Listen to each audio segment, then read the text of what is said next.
This set is truly one containing lots of firsts. For the first time on PB, we have had ranked, and as a result, there have been some interesting cases where a lot of players have had to face bots. Now, for today's game, we are going to be jumping in one of the top EU grinders of the PB so far, Deisik right here, playing in the Prismatic Finale, starting out with immediate Kha'Zix, has that 2 Blackthorn. One of the ways to enable Kha'Zix truly is by playing around the Blackthorn emblem, as that just gives immense amounts of damage and manager when you reroll him together with the Azir. Did get addressed in the latest of the patches, but still the trait web tries it nicely. Also opted to hold on to the Tristana, a possible reroll line that can be played rather than focusing on the double Varus in the shop offered before. For our slams, BT, I believe for Kha'Zix it could be an alright slam, otherwise I am not too happy of the item in itself, and IE is obviously an item that would better synergize once you have some AD items. And looking at our opener, we could play around 2 Brawler, but do not have any of the other upgrades. Could possibly lean more into this Kha'Zix line if we truly wanted to test it out, but we might struggle getting those early kills. For ourselves, offer Dark Ritual. I am not exactly sure how well the AP to an AD scaling values from this have truly converted. I believe Bonus Gift to be a decent econ augment, and Crimea River would not really net us double slams right now. If we wanted to, maybe like Adaptive Helm IE would be the best tempo option, but we do not really have holders for it, as I just truly do not believe in this Tristana unit yet, but she has perhaps surprised some of you, so you can let me know. Therefore, I would just default Bonus Gift at the moment. Has some synergy, but he loves to cook, he loves to test. Maybe holding on to this Dark Ritual here and rerolling it first as an option to just test out the line. Cooking Pot was bugged at the start, but I believe should be working quite fine. I am not sure of the emblems on top of my head right now, but something we could be consider making and maybe just buffing up. Backline Blueprint would generally give us a little bit of direction in this kind of a spot. No Scout, no Pivot, obviously is back once again and has some value in its reroll rounds. So I'm interested to see how he's going to be approaching this. He's going to simply opt to go for that lost streak start right away, selling and just going to be buffing this Kha'Zix for now. What we scout, there is the unrivaled player, so probably do not want to be contesting him. Generally, just do not contest 3 cost reroll. It's the most expensive default line complex bet, something like a fast 9 that you can be playing. And if you're lacking in the tempo, especially from a loose streak spot, you want to be playing in a 3 cost reroll that can be truly stable on 2 stars. And when you're contested, that just becomes a lot even more expensive, so you're going to probably taking econ hit stabilizing. It's not a great strategy unless the comp is truly busted. So we're probably looking for a way out right now, what we could be consider playing. And just going to be going for that lost streak to rack up this econ a little bit.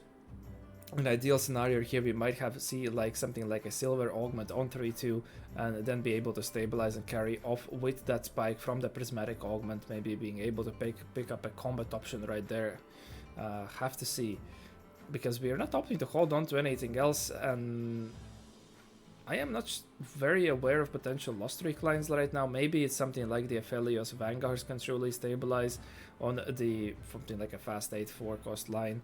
Right, because from lost streak, especially now that the carousel back is back, you have this component priority, so you can secure good items and want to be gunning for that line that is going to rebound you back into the game. Golden Road is obviously not something we can be taking up right now. Also have opted to not hold on to these. Well, maybe we're going to hold on to the Coven unit. Could just go for a little dip if we find 3 Coven, but instead he's going to be picking up Warwick. Does not have team planner planned out, so I have no hunch of where we might be going with this. We have to evaluate. Okay, we might be losing already like a little bit of a scaling from this cooking pot, which is fine in some sense, but we want to be starting to rack up this quite soon. See a spatula and another cooking pot onto the carousel. So since we have that one open, this is a neat trick we can be thinking, unless there's a very common line developing in the meta where you're going to utilize cooking pot. You can just leave it open if you're going to be loose streaking a gun for this tacticians, one of the tacticians crowns capes, tacticians, I guess this is cape items. And we're going to be slotting in the Gromp, it seems that we're going to be going. We gave up, I believe, on one Gromp before. Just having 3 beasts right here. Fawn, generally flexible, still an option. And I doubt that you double dip if we had picked up another cooking pot right there. I don't think you're going to be double dipping onto the HP. If you have 2 separate items, then I'm quite certain that you can double stack. But just picking up with this one should be fine. Going to be going for that 5 loss streak. So we might be considering Gromp reroll from here, I believe. And let's see if we're going to be going into that AD or AP variant, as both of them are quite viable. Pre-leveling here just to see a little bit better odds for our next units. And also, since we picked up the charm, that gives us a unit, the first unit to be killed. It's completely fine to be picked up on your 2-cost units, especially if you're a spot you're going to be sacking, right? We can just position to ensure that he's going to die first, and this nest is already a 2-cost Gromp, so heads up play right there.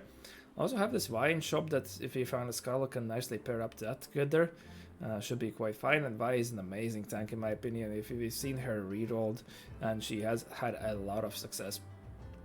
Double rod, so we might be a little leaning more into that AD variant. Otherwise the swords, I mean, Spear of Shojin is completely fine, but do not really have that.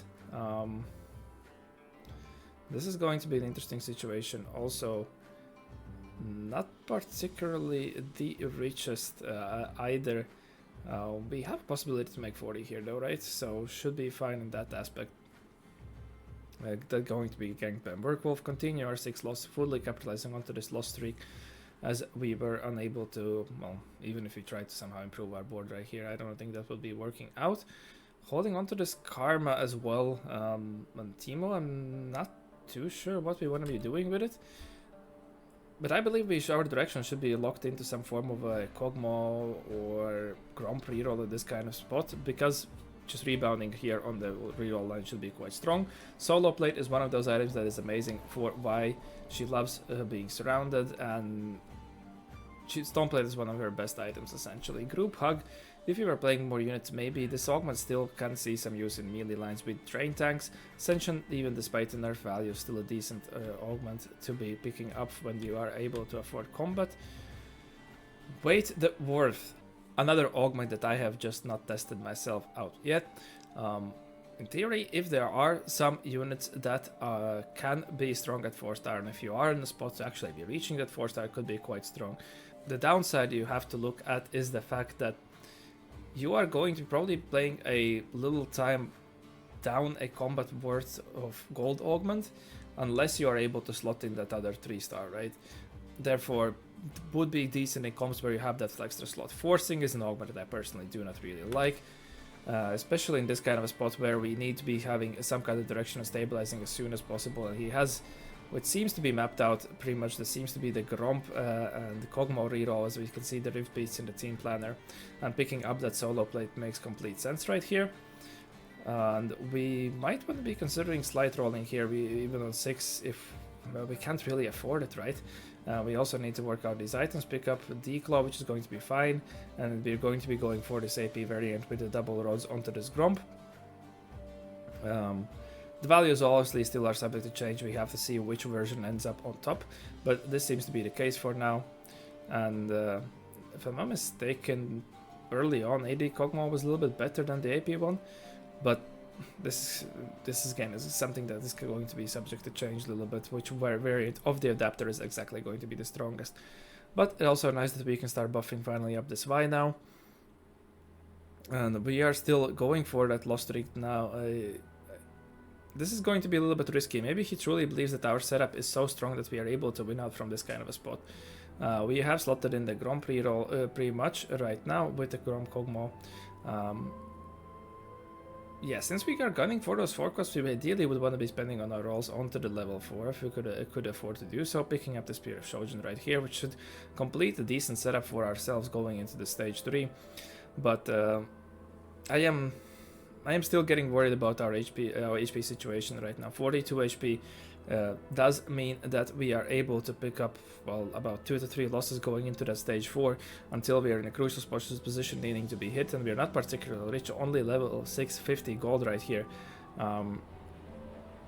But now that we have Skull 2, well, we still have those. We have these pairs, right? We have the Krug 2 possibility to hit that. We have the possibility to hit Y2, which would greatly stabilize ourselves. And we haven't been particularly actively scouting our matchups to see if the roll is necessary. However, we are able to queue into a low streak player, so that's going to net us a win right away. And ending up on a 2-3 here is generally exactly what we're looking for. Another copy of Gromp. Well, good loss is not something that we can be affording to pick up anymore. Going to be transitioning items to the Skull Crab as he is going to be strong, and we're also opted to go on to, going to swap our Alpha Mark just because we believe we need a little bit more survivability. Queue into a Kale reroll that has only on a double Rage Blade for the moment and only has 1 3-star, so might be a little bit close matchup, but I believe we should come out on top. The Gromp is truly doing quite a lot of damage with this blast. The goo going through and doing quite considerable amount. Still buffing up this Y as that is going to be our endgame tank, and we can afford it for now. Definitely going to be rolling down for at least a 2-star Y coming up on this next round. Double, another Spear of Shojin, Adaptive Helm. The Adaptive Helm generally flexible item, and also since Kog'Maw is Invoker, he can utilize it quite decently. Going to be stopping here as we pick up the upgrades on the rest of the units apart from this Y and slotting in Master Yi for our final slot. And the neat thing about adapters is that they are going to benefit at 3. They do not have only 2 and 4 breakpoints, which is a nice design from their side. And double mana item onto this Gromp is going to be quite... seem to perform quite well, simply allowing us to complete 3 item carry and tank, and it seems that pretty much the chunk of his damage is in that large splash going through. For our final augment, we are low. We have invested pretty much in combat and combat, so for this, given how expensive 3-cost reroll here, combat score is something that appeals very much. Might lower our cap potentially, but if we're able to get this fully 3-star cap, then it's going to pay for itself. We have to evaluate that this is going to provide us immediate value right now that we can be utilizing, right? Because it's a prismatic spike. If you were playing a 4-cost line, you definitely would be looking to spike immediately as soon as possible and try to win these next couple of rounds, which are crucial. Verticality should be great in your standard vertical lines. Band of Thieves, well, not for our spot. Okay in comps where you have a lot of these free users of TGs. One overflow generally would be maybe fine if you're playing also into AP Kog'Maw variation. Call to Chaos offers a little bit of randomness and more, would be considered as an item augment in itself.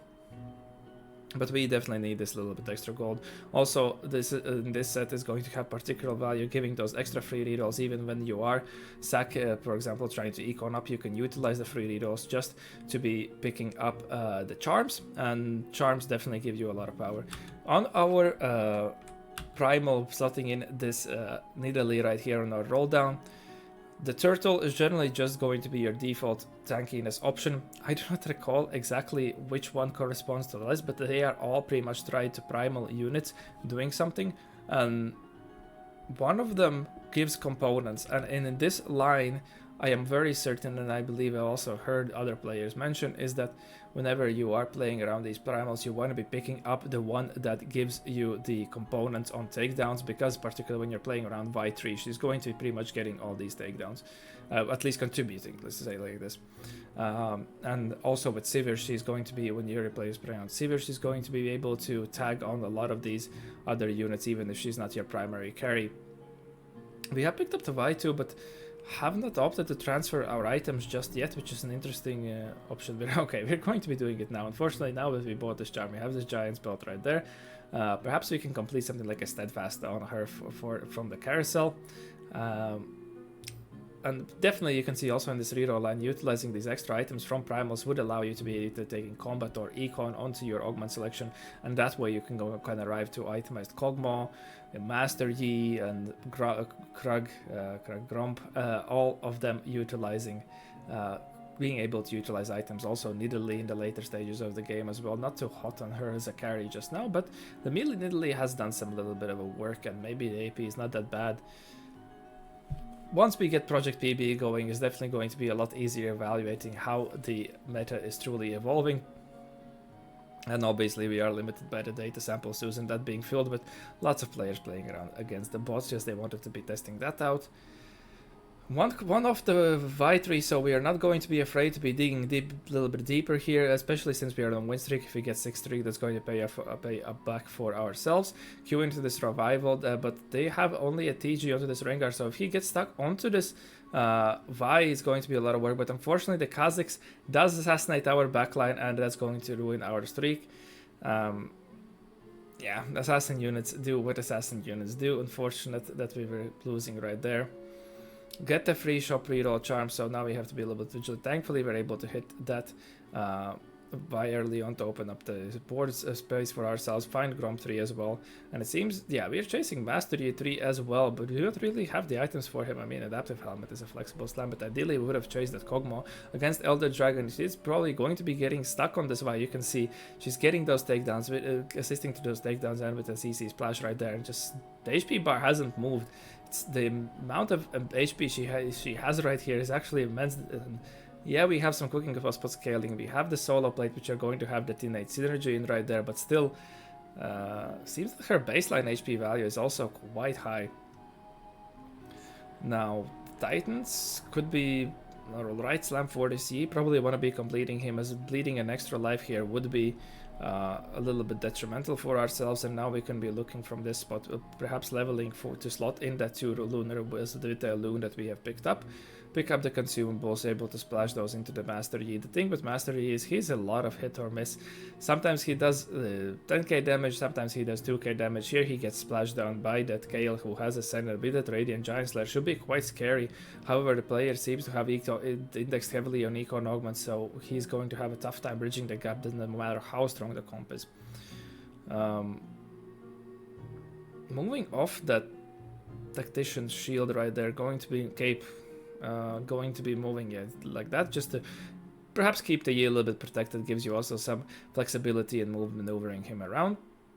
Also a nice synergy here with the Vi and the Gromp is obviously once the rune units surround you, the Gromp has that splash from his ability, so you're able to hit there. And you can see this Vi is just able to upfront tank all this executioner damage right there with the 2-star Zyra. The HP bar dropped to like half, and we were able to chew through his Malphite, who has a similar strategy of playing positioning as us.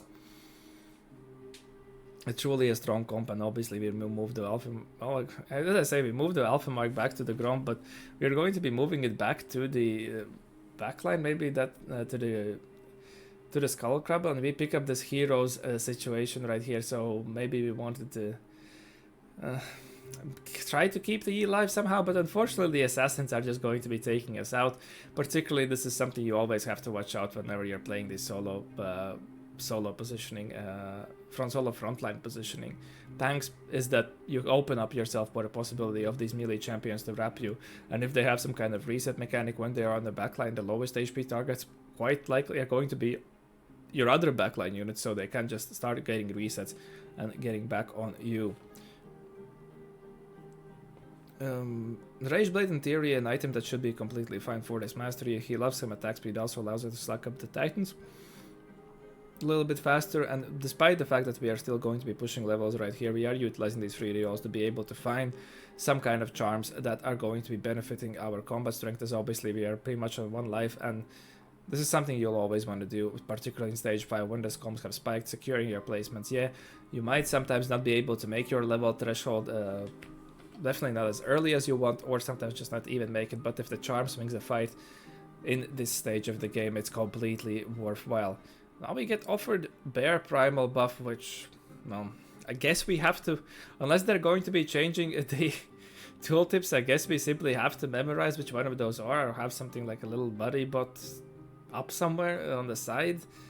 That's a little rough against the Rift Beast player, but thankfully we are on the opposite side of the Ash, so our backline is safe, and that's why I'm just simply able to full face tank this Elder Dragon without any issues. Man, this Vi unit is truly something. We have a good setup for it, but even with weaker setups, I believe I saw a game from Dishsoap at some point where she was just absolutely an insane unit to be playing around. So definitely, if we wanted to cook, would be looking to perhaps cook some 3-cost reroll lines around her, and I do think she's being, despite Primal being quite flexible of a trait, I don't think I've seen her being utilized in many of these fast 8 boards that much, which perhaps might change. I mean, the Mumu is one of the most popular tanks, right? So theoretically, slotting in the Vi is completely fine, and then maybe you can slot in one of the other primals in as a way to just gain a team-wide buff, and especially until you're transitioning to your full Falcast line, so something to consider. Leveled for this Lunar, but now again we're facing the Assassin Dag team, and the Kazakhs does make it to the backline, but thankfully the resets right there, and now get stuck on our Vi. Exactly what we want to be gaining from our positionings, that he simply get stuck on the tank, do not get the resets, and we are going, that's how we're going to be able to win the fight. So that seems that that is something we have to be watch out for. Still looking for a strong combat possibility. The mana delay, mana reave is always quite good. Also not far from this Kog'Maw tree, so that is something we can be fishing for. And on this level 8 we can also probably be looking out for the possibility to backdoor an Nidalee tree from somewhere. It's particularly we have, well, Adaptor should theoretically be completely fine to be hitting a 3-star on any kind of setup boards. You do not get stuck in a situation where you just do not have the items for them. Vi did get tried a little bit low right there, so finally someone was able to get through to this Vi, but thankfully we have the backline support for her that was able to Grom's final ult to go out and hit that, clean up the fight. Find that Kog'Maw tree right now as well, so let's see, are we going to still be trusting this mastery, or maybe perhaps transitioning some of these items? Obviously, in theory, should be working out a little bit better on the mastery. Now we're on the opposite side of the Ashe, so we have to watch out for our backline. She has a amazing line of sight for ourselves. That is something you'll have to watch out also when playing against the solo frontline comps against the Ashe. Nonetheless, they are lacking the single target damage necessary to be taking out this Vi, and we are going to be going up in a 1v1 with against, I believe it's the Kazakhs player, and well, a couple of units on the carousel without items. Definitely want a strong econ charm. No, this is the executioner player that we had so much half of the time, gaining a little bit more mana. Also able to, nice heads up play that we're able to complete an Invoker emblem right there onto this Gromp, going to be spreading out our backline to try to perhaps prevent any kind of splashes, since I think they had cannon, or they were gunning for a cannon at least. Nonetheless, our one, yeah, they had the cannon, and they have, it seems that they have this Iron Hex. They have the last final Iron Hex that is going to be duplicating their units, so this cannon, doesn't matter how we position, is going to be cleaning up the fight by duplicating the units. Yeah, you can see right here, just missed. This is what happens when Iron fills up his full board. There is a center hex where you can place the unit, and he's just going to be spawning copies of him, and that's, well, but million cannons, he's just going to be cleaning up the fight. A well-rebounded game here by Deisik, picking up that cooking pot, which generally is an augment that you want to picking when you have some sort of idea of the direction, or perhaps a unit to be stacking up already. Played for that lost streak, was able to secure the Tactician's item, which opens up another extra team slot, which can greatly be beneficial in these kind of reroll comps where we have these extra low breakpoints.